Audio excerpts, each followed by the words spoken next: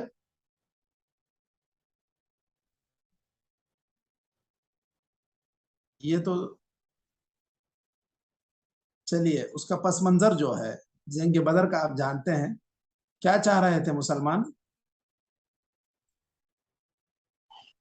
وَتَوَدُّونَ أَنَّ غَيْرَ ذَاتِ الشَّوْكَةِ تَكُونُ لَكُمْ. سمجھ رہے ہیں جی سر.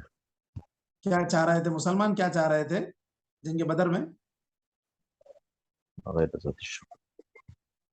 اصل میں مسلمان جو مدینے سے باہر نکلے ان کو یہ خبر پہنچی تھی اللہ کے رسول صلی اللہ علیہ وسلم کو کہ یہاں سے ایک تجارتی قافلہ گزر رہا ہے، اس کو بس روک لیں گے، ہم کو کسی کے ساتھ لڑائی نہیں کرنا ہے. ان لوگوں نے ہمارا مال چھینا، اب یہ مال جائے گا تو پھر دوبارہ یہ ہم پر اٹیک کرنے کے لیے تیاری کریں گے، اس سے اچھا ہے کہ اس مال کے اوپر ہم قبضہ جمائیں تو ان کی طاقت کمزور ہو جائے گی. یہی چاہ رہے تھے. صحیح ہے، بات سمجھ رہے ہیں مشائخ؟ جی سر. جی. وَتَوَدُّونَ أَنَّ غَيْرَ ذَاتِ الشَّوْكَةِ تَكُونُ لَكُمْ. یہ اصل میں یہ مقصد ہے، یعنی کہ مسلمان کچھ لڑائی کرنا نہیں چاہ رہے تھے، اس کی تیاری کر کے بھی نہیں نکلے تھے، بس جو صحابہ آپ صلی اللہ علیہ وسلم کے ساتھ تھے وہ ساتھ نکل پڑے. یہاں پر دیکھیے لِيَقْضِيَ اللَّهُ أَمْرًا كَانَ مَفْعُولًا. اللہ تعالیٰ یہ چاہ رہا تھا کہ ایک فتح پہلی جنگ کی شکل میں مسلمانوں کو نصیب ہو، مسلمانوں کی جیت ہو. حالانکہ یہ نہیں چاہ رہے تھے کہ جنگ کریں. جب ابو سفیان کا قافلہ بڑی ہوشیاری سے ابو سفیان رضی اللہ عنہ نے اس قافلے کو مدینے والوں سے چھڑا لیا کیا ہے کہ راستہ بدل لیا، تو وہ لوگ بچ نکلے. بعد میں ابو سفیان جو ابھی تک اسلام قبول نہیں کیے تھے، انہوں نے وہاں کفار کے پاس یہ پیغام بھیج دیا کہ ہم لوگ محفوظ ہو گئے ہیں، ہم لوگ آ گئے ہیں، آپ لوگ واپس چلیں، مکہ چلیں. تو ابو جہل نے کہا نہیں، ہم تو نکلے ہیں تو ایسے کیوں خامخواہ ہم واپس جائیں گے، ہم تھوڑا اپنی دھاک اربوں میں بیٹھا کر جائیں گے، اس کام کے لیے ہم نکلے ہیں. تو اب یہ بھی حالانکہ جنگ ایک طرح سے یہ نہیں چاہ رہے تھے کہ ہم جنگ کریں گے، ہم تو یہ لوگ تو چاہ رہے تھے کہ بس تھوڑا سا جائیں گے، وہاں ہم کھائیں گے پیئیں گے عیش کریں گے واپس لوٹیں گے. یہ کفار مکہ کا چاہنا یا کفار مکہ کا یہ مقصد تھا. لیکن اللہ تعالیٰ یہ چاہ رہا تھا کہ وہاں ایک جنگ ہو، دو طرفہ لوگ، دو طرفہ جو فوجیں ہیں ان کا کوئی مقصد نہیں ہے لڑنے کا، لیکن اللہ تعالیٰ ایک مقصد کو پورا کرنا چاہ رہا ہے، وہاں ایک یوم الفرقان اور فیصلہ کن ایک جنگ ہو، یہ اللہ تعالیٰ کی تقدیر میں ہے. تو یہ لِيَقْضِيَ اللَّهُ أَمْرًا كَانَ مَفْعُولًا، اللہ تعالیٰ اس کام کو تاکہ مکمل کرے جو ہو کر رہنے والا تھا، یہ اس کا مفہوم ہے. وَكَانَ أَمْرُ اللَّهِ مَفْعُولًا. اب اس کے بعد جو بھی تقدیر میں ہے یہ ساری چیزیں تو ہو کر ہی رہیں گی. اللہ تعالیٰ نے یہاں پر دیکھیے سورہ تغابن کی ایک آیت میں کہا مَا أَصَابَ مِن مُصِيبَةٍ إِلَّا بِإِذْنِ اللَّهِ وَمَن يُؤْمِن بِاللَّهِ يَهْدِ قَلْبَهُ.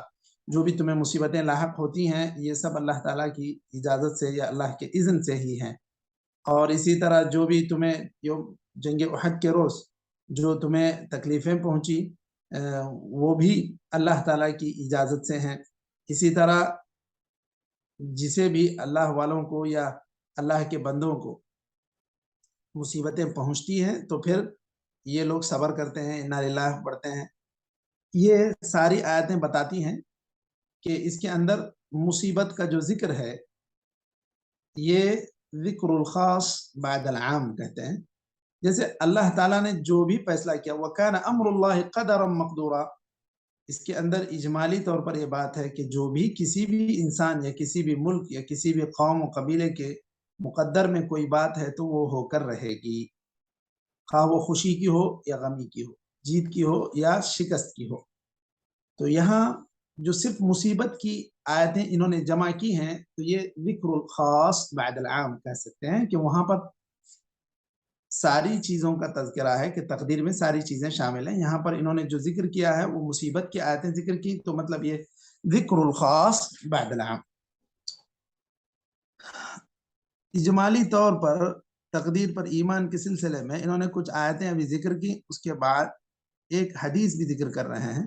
حدیث جبریل کے نام سے جو مشہور ہے وہ اس وجہ سے کہ حضرت جبریل علیہ السلام نے آ کر اللہ کے رسول صلی اللہ علیہ وسلم کو ایمانیات میں جو چیزیں سکھلائیں، بتلائیں، پوچھ کر بتلائیں، سوال کی شکل میں بتلائیں، تو وہ چیزیں ایمانیات کی شکل میں جو مذکور ہیں اسے حدیث جبریل کہا جاتا ہے. اس کے اندر آپ صلی اللہ علیہ وسلم کو یہ بات بھی بتلائی گئی ہے وَتُؤْمِنَ بِالْقَدَرِ خَيْرِهِ وَشَرِّهِ، تقدیر میں صرف اچھی ہی اچھی تقدیر ایسا نہیں، اچھی بھی ہے بری بھی ہے، خوشی بھی آپ کے حق میں ہے، برا کیا کہتے ہیں غمی بھی ہے، اچھائی بھی ہے برائی بھی ہے، ساری چیزیں ہر انسان کے حصے میں جو بھی تھیں وہ لکھ دی گئی. وہی ہے، اس کی بہتر تقدیر بھی ہے، اس کی بری تقدیر بھی. بری تقدیر اس معنی میں کہ وہ اس کو برا سمجھتا ہے حالانکہ وہ اس کے حق میں وہی زیادہ بہتر ہوتا جو اللہ تعالیٰ نے طے کر دیا. آپ صلی اللہ علیہ وسلم نے جو حضرت ابن عباس رضی اللہ عنہ کو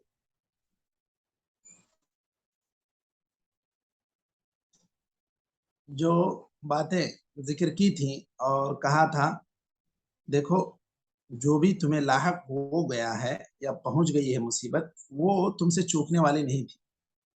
اب ایسی صورت میں جو چیزیں چوک گئی ہیں وہ کبھی ملنے والی بھی نہیں تھی. تو تم ایسا نہ کہو، یہ بھی دوسرے احادیث میں یہ چیز ذکر ہے. دیکھیے وَإِنْ أَصَابَكَ شَيْءٌ فَلَا تَقُلْ لَوْ أَنِّي فَعَلْتُ كَذَا كَانَ كَذَا لَوْ أَنِّي فَعَلْتُ لَكَانَ كَذَا وَكَذَا.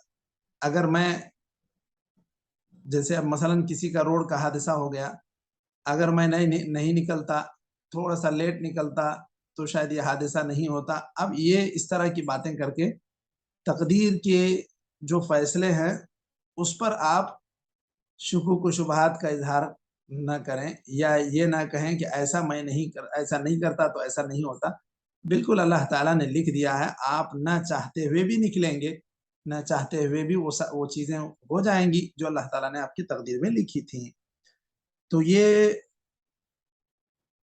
بات آپ صلی اللہ علیہ وسلم نے حضرت ابن عباس رضی اللہ عنہ کو سمجھاتے ہوئے کہا تھا وَإِنْ أَصَابَكَ شَيْءٌ فَلَا تَقُلْ لَوْ أَنِّي فَعَلْتُ كَذَا لَكَانَ كَذَا وَلَكِنْ قُلْ قَدَّرَ اللَّهُ وَمَا شَاءَ فَعَلَ. یہ بہت ہی اہم نصیحت ہے جو اللہ کے رسول صلی اللہ علیہ وسلم نے حضرت ابن عباس سے کی، بلکہ وہ امت کے ہر فرد کے لیے ہے کہ اب عموماً ہوتا یہی ہے کہ لوگ جب کسی حادثے کا شکار ہوتے ہیں، کسی مصیبت کا شکار ہوتے ہیں تو کسی کو بھی ملامت شروع کر دیتے ہیں. فلاں آدمی نے ایسا کیا تو ہی ایسا ہوا، فلاں ڈاکٹر نے اس میں اس طرح کی کوتاہی کی تو ایسا ہوا. یہ جتنے آپ اسباب گناتے جائیں گے اتنی ہی بات طویل ہوتی جائے گی. آپ یہ کہہ کر ختم کر دیں قدر اللہ وما شاء فعل، اب میں نہیں جاتا تو ایسا نہیں ہوتا، تھوڑا لیٹ جاتا تو تھوڑا بہتر ہوتا. یہ سب بیکار کی باتیں ہیں. یہ چیز آپ کی تقدیر میں تھی، وہ ہو کر رہنا تھا، وہ ہو کر رہ گیا. یہی کہو قدر اللہ ما شاء فعل. سب سے بہتر طریقہ یہی ہے کہ اللہ نے جو تقدیر بنائی تھی وہ تقدیر ہو گئی، واقع ہو گئی. آپ صلی اللہ علیہ وسلم نے کہا کل شیء بقدر حتی العجز والکیس، ایک آدمی کے حق میں جو کچھ فیصلے ہوتے ہیں وہ ہر چیز وہ کیا کرے گا وہ بھی لکھا ہوا ہے۔ مثلا ایک آدمی ایک چیز کو حاصل کرنے کی آج آخری تاریخ تھی، عموماً سوتا ہے، عموماً وہ اس انسان کے سونے کا وقت ہے، لیکن آج اچانک اٹھ گیا اور اٹھ کے جہاں پر بھی درخواست دینی تھی یا طلب دینی تھی وہ دے دیا، اور آخری دن تھا، اس کی درخواست قبول کر لی گئی، اس کا معاملہ طے ہو گیا، اس کو فائدہ ہوا۔ تو یہ کیا ہوا؟ نشاطگی یا کیا کہتے ہیں اس کو، چستی، یہ چیز بھی لکھی ہوئی ہے۔ اب ایک انسان تھا جو اپنے طور پہ بہت چست ہے، روزانہ اٹھنا جانا آفس میں یہ سارے کام کرنا اس کا معمول ہے، لیکن آج اس کو ایسی سستی ہو گئی کہ وہ درخواست نہیں دے پایا، یا وہ کام نہیں کر پایا، یا وہ جو چیز معاملہ مکمل کرنا تھا وہ نہیں کر پایا۔ تو کیا یہ چیز بھی تقدیر میں ہے یا نہیں ہے مشائخ؟ جی ہے شیخ، تقدیر میں ہے، یہ چیز بھی تقدیر میں ہے کہ آج آپ سست ہو جائیں گے، حالانکہ آپ بہت چست تھے، اس کے باوجود آپ سست ہو جائیں گے تو آپ کی وہ ٹرین چھوٹ جائے گی، فلائٹ چھوٹ جائے گی، جو بھی ہوگا جو طے تھا وہ ہو کر ہی رہے گا۔ عموماً آپ بہت چست رہتے ہیں ایسے معاملوں میں، لیکن جو اللہ تعالیٰ نے اگر کسی دن آپ کے لیے کوئی بات طے کر رکھی ہے تو وہ ہو کر رہے گی۔ اس طرح اللہ تعالیٰ کی تقدیر کو ہر مصیبت میں، ہر خوشی میں یہ مان کر چلیں کہ یہ ایمان کا رکن ہے، اور یہ ساری چیزیں اللہ تعالیٰ کی طرف سے طے شدہ ہیں۔ ایسا کرتے تو ایسا ہوتا، یہ کہنا یہ سب جو ہے فَإِنَّ لَوْ تَفْتَحُ عَمَلَ الشَّيْطَانِ، کہ یہ سب لو کہنا یا یہ اگر ایسا کرتے تو ایسا ہوتا، تو یہ ساری چیزیں شیطانی دروازہ کھولنے کے لیے گویا کہ گفتگو کا سلسلہ جو جاری ہوتا ہے۔ تو بہتر یہ ہے کہ انسان ایسی صورت میں اگر قدر اللہ ما شاء فعل کہہ کر یہ عقیدہ رکھتے ہوئے کہ یہ ساری چیزیں میرے مقدر میں تھیں، ہو گئیں، تو اللہ تعالیٰ اس کو اس کی بنیاد پر ثواب بھی دے گا۔ اگر کوئی مصیبت ہے صبر کرے تو ثواب دے گا، خوشی ہے شکر کرے تو بھی اللہ تعالیٰ ثواب دے گا۔ عجبا لامر المؤمن ان امره كله خير ان اصابته ضراء صبر